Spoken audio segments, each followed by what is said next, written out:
ప్రతి సంవత్సరము మట్టి గణపతులు ఇస్తున్నాము. కాలుష్యం పెరగకుండా మట్టి గణపతులు పూర్తి చేసుకోవాలని అందరికీ సలహా ఇస్తున్నాము. కాలుష్యం పెరగకుండా మట్టి గణపతులు వాడండి, చేయకుండా చెడిపోకుండా మట్టి గణపతులు వాడండి. పరిరక్షణ చేయండి. బోధన్ సేవ వారు మరి మెంబర్ అయినటువంటి నర్సయ్య గారు మరి పర్యావరణాన్ని పరిరక్షించడం ఉద్దేశంలో భాగంగా ప్రతి సంవత్సరం మట్టి గణపతుల్ని అందడం చేయడం జరుగుతుంది.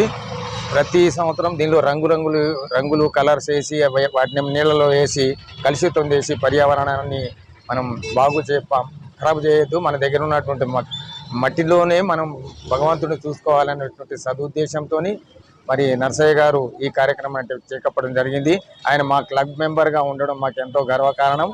ఈయన ప్రతి సంవత్సరం కూడా ఇలాగే ప్రజలందరూ కూడా మరి భక్తి శ్రద్ధలతోని మట్టి గణపతిలోని భగవంతుని పూజించుకొని మరి నిమజ్జనం చేసినప్పుడు కూడా పర్యావరణానికి ఇబ్బంది కలగకుండా ఉండేటట్టు చర్యలు తీసుకున్నట్టయితే ఈరోజు జరుగుతున్నటువంటి అనేక అనర్థాలకి, వాతావరణ కాలుష్యానికి, పొల్యూషన్కి తేడా ఉంటుందని చెప్పేసి కోరుకుంటున్నాను. ఇది ఈ రకంగా అందరికీ ఆశిస్తారని ఆశిస్తున్నాం.